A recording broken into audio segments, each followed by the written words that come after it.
Welcome to Restoring Education in America with Priscilla Ron. She's a master educator and author, leading the conversation to restore the American mind through wisdom, virtue, and truth.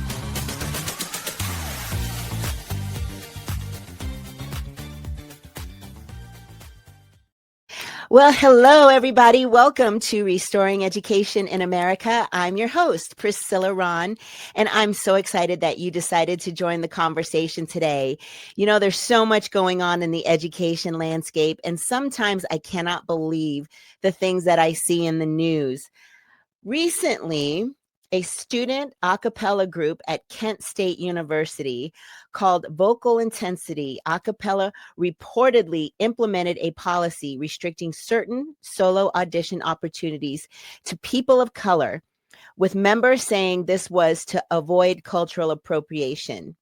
A student named Mark Phillips, described as a 3-year member of the group and its beatboxer, objected to that policy, asking group leaders why excluding students based on race aligned with both the group's and the university's anti-discrimination policies.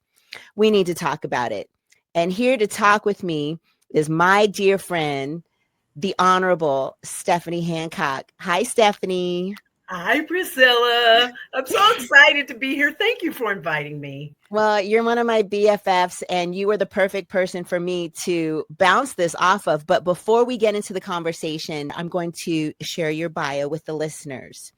Mrs. Stephanie Hancock is a U.S. Air Force veteran, artist, entrepreneur, and public servant with a dynamic and eclectic career spanning the arts, business, nonprofit work, and government.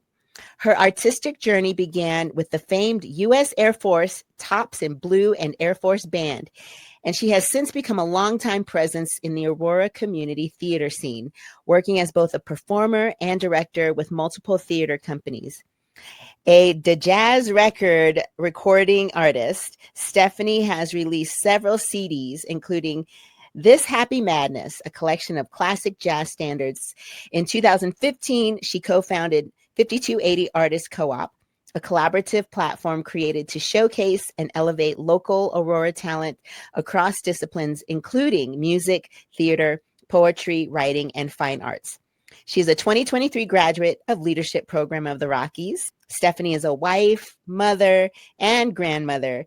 She currently serves as Aurora City Councilor for Ward 4 and sings on the worship team at Brave Church. How do you do it all? Oh, my goodness. It sounds like a lot when you say it like that. I had to cut it down. Like all my friends are doing such amazing things, and you're right there. And I think, man, I'm trying to keep up with you because every time I call you, you're jet setting and you're going here and there. But yeah, it happens like that sometimes. I mean, you take on one thing and then you're like, yeah, I can do that. Yeah, I can do that. And before you know it, you're doing like 80 different things. So. Well, I always say the busiest people get the most done. But what I wanted to talk to you about is this crazy story that I read about at Kent State. Listen, they were forbidding white students from auditioning for certain solos that they deemed only for people of color. Okay, now they have policy on equity, yet they were restricting students from auditioning. And look, there's no such thing as white music and black music. There's just music. And this was my biggest pet peeve when Denver Public Schools basically said, you know, if you're teaching strings, violin, orchestra, you know, and you're playing classical music, that's too white. And I'm like, classical music is not white music. Opera is not white music. And this is why for so many generations, we didn't see a lot of diversity in the opera or in the symphony because of this narrative that it wasn't accessible. So let's get back to, this is 2025. Okay. Now you've been a career singer. You sang for the military. This was your job. You are an amazing musician. I want to get your opinion about this student who was a beatboxer and, you know, thought that maybe everybody should have an equal opportunity to audition for a solo. Absolutely. I mean, frankly, this thing boggles my mind, really. The fact that this woke agenda has gone so far as to prohibit people from doing something that they love.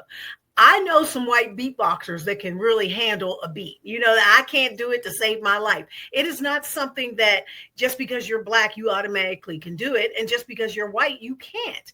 And when they talk about cultural appropriation, anybody who lives in America has culturally appropriated from somebody, if you really want to get down to the nitty gritty. I mean, this country has taken cultural things from all kinds of folks and blended it in to make it uniquely American. So to say that someone, because they're white or they're Black, can only be in this box, I mean, there was a time, and I understand that people thought, well, opera was too highbrow for certain groups of people, and then comes Porgy and Bess, and it's still being performed today. And I understand that sometime in the next few years, it's going to be open so that everybody can perform it. Now, it has been exclusively only for Black casts. Now it's going to be open so anybody can do it. To me, it's about talent. It's about ability. That's what I like about blind auditions, because when you're not seeing the person, you can't make any judgments about them. It's based strictly on their talent. And for me, I've always gotten the thing where I've auditioned for roles and people tell me I'm not Black enough. And I'm like, okay, make that math for me. I'm not really getting it, and it's like they have this stereotype that they expect us to live in.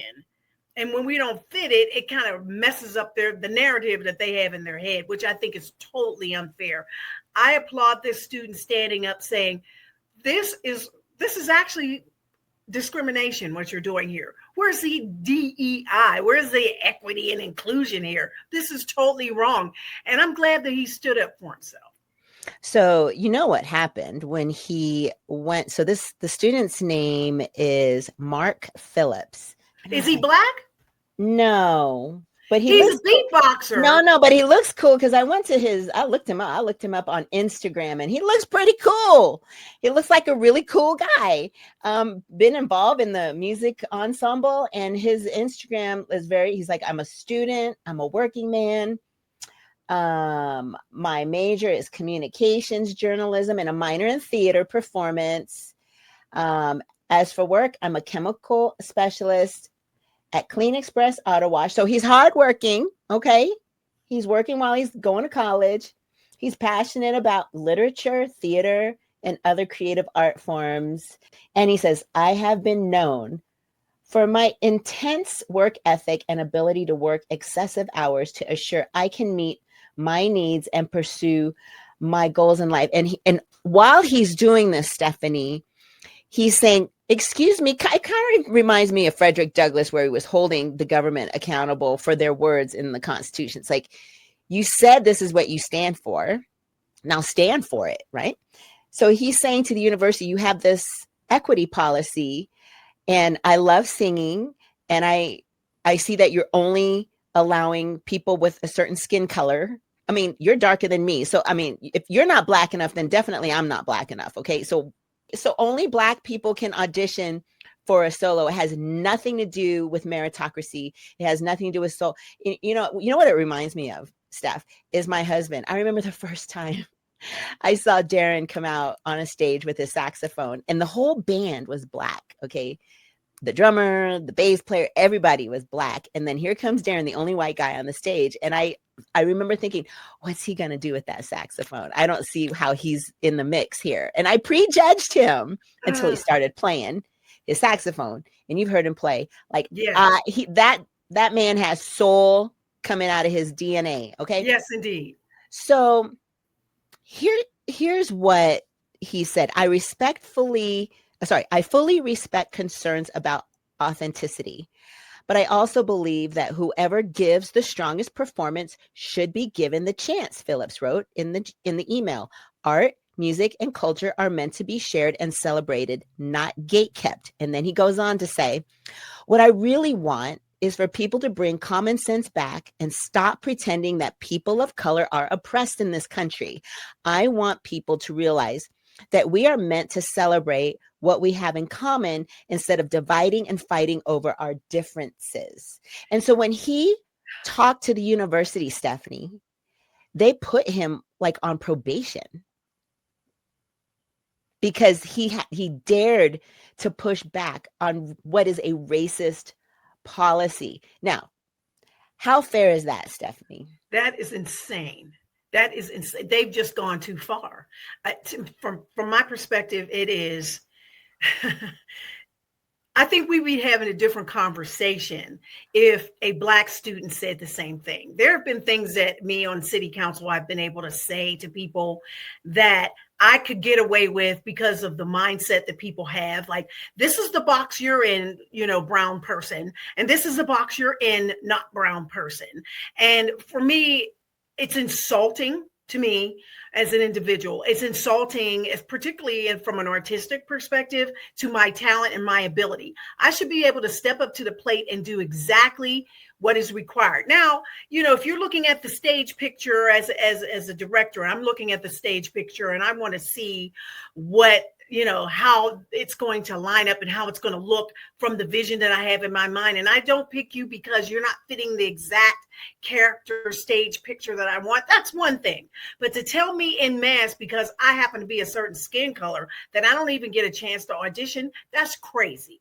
That's wrong. It's disrespectful to the craft. It's disrespectful to the artists, because I've heard people of all different, skin tones and colors bring the heat when it comes to doing soulful, gospel, opera, jazz. I mean, these kids that are performing nowadays, they do things that are beyond nature. I think these kids are freaks of nature, the way they perform nowadays. Just the quality and just the expertise and the dedication and the feeling. I feel that every time I see it. I mean, some of these young people, when I hear them play and sing, they just bring me to tears, and that's what you want.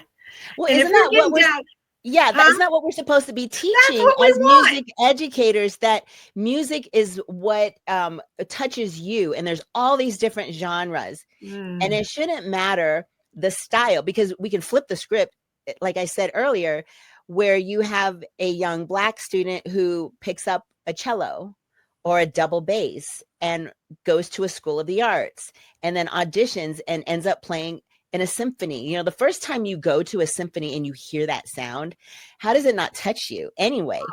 Yes.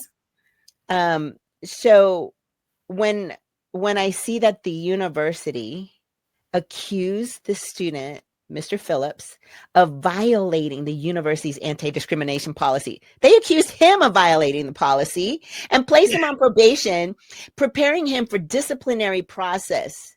And he would have to plead his case before the entire campus. That's crazy.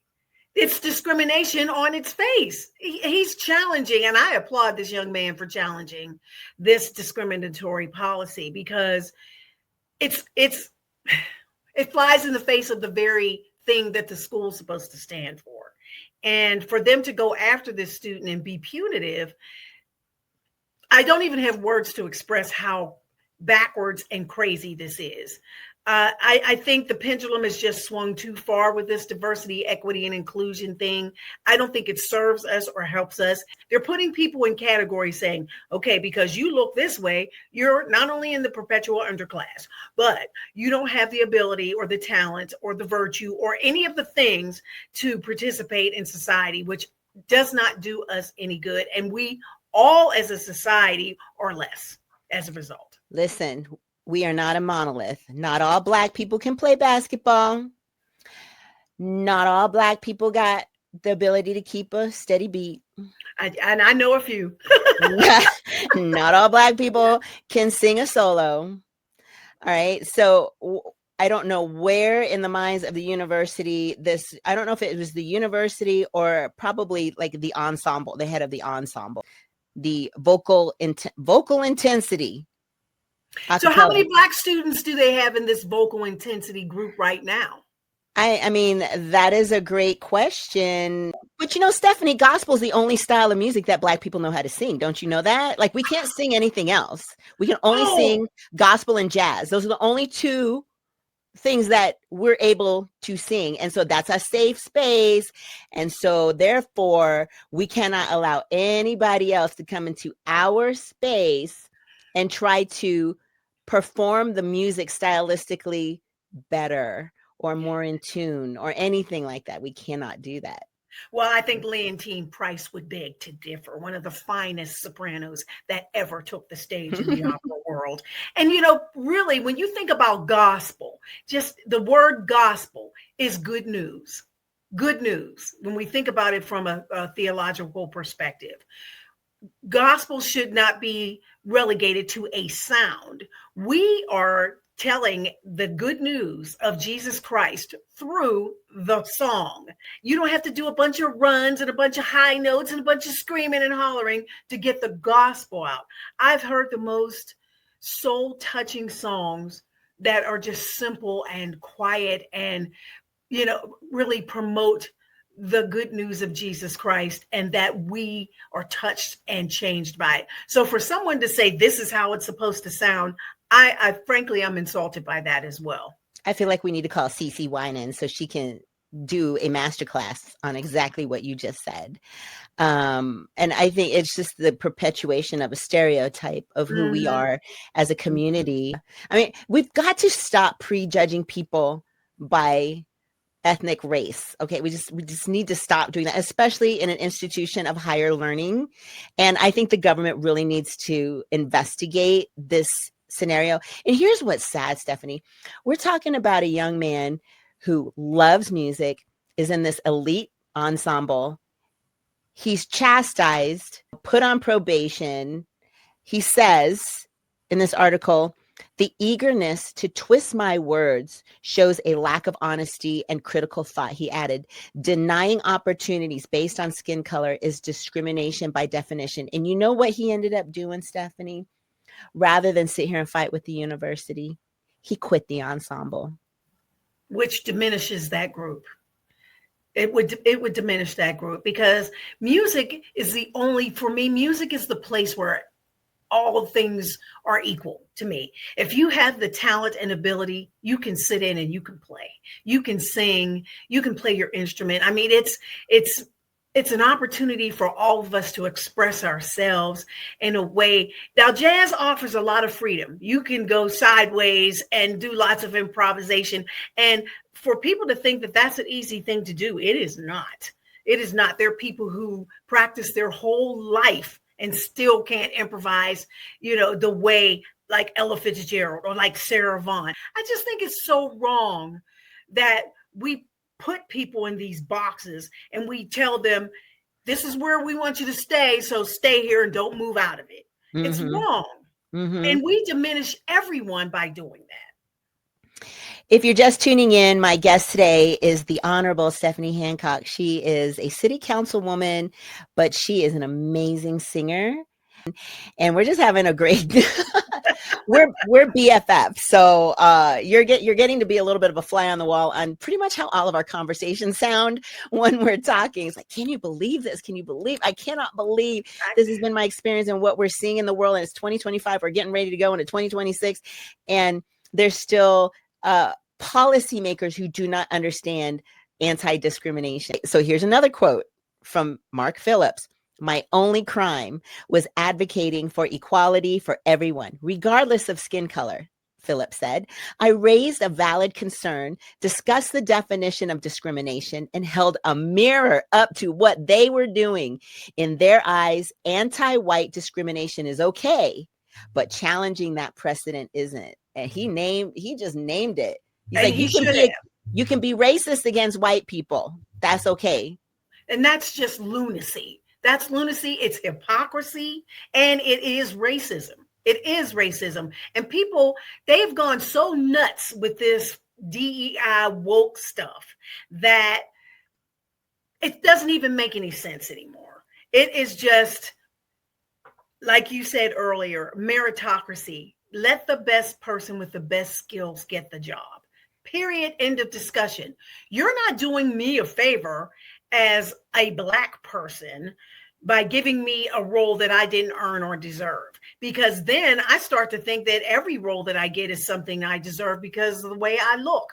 And we've had this, if it's not Black, it's being pretty. If you're pretty, you get, special privileges that average looking people or not so attractive people get. Okay, pick your poison. You're just picking these things and you're labeling them, and you're expecting people to live up to these unreasonable, ridiculous expectations. And the thing that makes me upset about this is that people clutch the pearls when you call them out on their hypocrisy, and they don't want to admit that they're wrong. People, you're wrong. Stop it. Let these children do their work. Let them be musicians. Let them be actors. Okay. I'm going to be someone on the side of the university. Okay. But Stephanie, this was a composition by a Black composer. It's a Negro spiritual, and it's only appropriate that it's sung authentically by someone who's Black. No, I'll have to call a foul on that one. No, because you can teach someone how to sing it the way you want it sung. People have been doing it for time immemorial.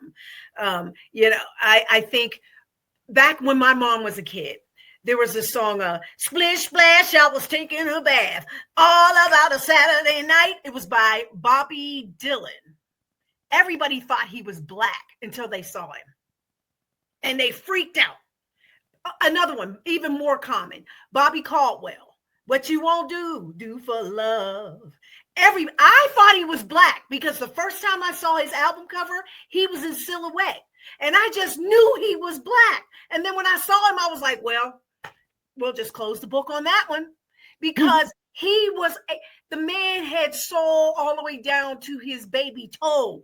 And he was an amazing writer, an amazing guitarist, an amazing musician. And he was white as the driven snow. Did anybody disregard him because of his talent? No. He's white, so he can't sing. No. He was a million-selling, Grammy-winning artist who was respected because of his craft. And that's where that is the plumb line. If you're trying to make it somewhere else, then you're disparaging everyone that would listen and everyone that wants to participate. It's just wrong. So what should we do about these DEI policies listen, we want to be anti-discriminatory. We want to have equal opportunities for all students. We do you're in policy governance, okay? Should we have some sort of equal opportunity offices so to make sure there's no discrimination happening, or how do we enforce it so that it's actually not hurting any demographic of students? You said a key word there, force. Why do we want to force anyone to do anything? I believe this country was not founded on force. It was founded on freedom. Therefore, if you want to come to the table and you have an idea, and you have a talent, and you have a skill or ability, bring that to the table. I don't believe I need to beg anyone to be included in their reindeer games. I think this idea that we should be forcing people to be, collaborate with each other, I don't think that does us a favor. And I know I'm probably not going to be very popular for saying this, but that's okay with me. Talent, cream always rises to the top. It always does. So just be you, do you. And when people see your talent and ability, they'll come flocking to you. Stephanie Hancock, I went back and looked to see if I could find a statement from the university. There is no formal statement in response to this student bringing a complaint, which I find really interesting. And I know that different folks, reporters have reached out to the university to see if they could get a statement and a rationale. And I'm just surprised that there's no verified public release from Kent State confirming exactly how the university is responding internally toward the group's policy of Phillips' concerns. There's no clear indication that there was any formal complaint. So it sounds like, Mark, complained to the university but didn't do how there's like a formal intake. Well, if you're really unhappy, here's where you go to the website, fill out a form, and don't call us, we'll call you. There's no evidence that he went through that. But he ended up walking away. And that makes me really sad, because here's a young man who's paying all this money to go to college. He's involved in an extracurricular activity that he loves. And now he doesn't feel like he's part of the community. And this is the ramification of what this university did. They've ostracized a student for no reason other than the fact that he's not Black. And that's not his fault. He has no control. He's not trying to be Rachel Dolezal and pretend like he's Black and force his way into... Right. Do you remember that story of Rachel Dolezal? Yes. She went for 20 years. Everybody thought, with the hair and the Black and the adopted Black sons and the makeup, and everybody thought she was. I thought, wow, that's really interesting. This discrimination is discrimination, no matter who it belongs. And it seems to be appropriate and almost celebrated that you're discriminating against whites. And the fact that he was a beatboxer. Okay, he was a beatboxer in the ensemble. That was okay. Really? Okay, so who gets to decide? Okay. Mama Stephanie has spoken. No, she was, if you thought she was talking tough when she was a mama, she's a grandma now. And so she's like extra crispy. I'm extra crispy. If somebody tried to do this to one of my kids, as they say, it would be on and cracking, because I can't understand why you would limit any student who's paying money to go to the university the opportunity to get the full experience that their dollars are buying at the university. When you learn another person's culture and their experience, you can appreciate it more. And remember, we are Americans first. And that's the beauty of this country, and that's who we are. We have to remember that we are first and foremost Americans, and every piece of culture, nuance, experience feeds the whole greater complexity and personality that our country has. And for us to try to separate it into boxes hurts us. Miss Stephanie, I'm looking at the time and we need to land our plane. I so thoroughly enjoyed this conversation, and we'll have to continue next time. To my listeners, thank you for tuning in. And remember, educating the mind without the heart is no education. So seek wisdom, cultivate virtue, and speak truth. Thanks for tuning in to Restoring Education in America with Priscilla Ron. Visit PriscillaRon.com to connect or learn how you can sponsor future episodes to keep this message of faith, freedom, and education on the air.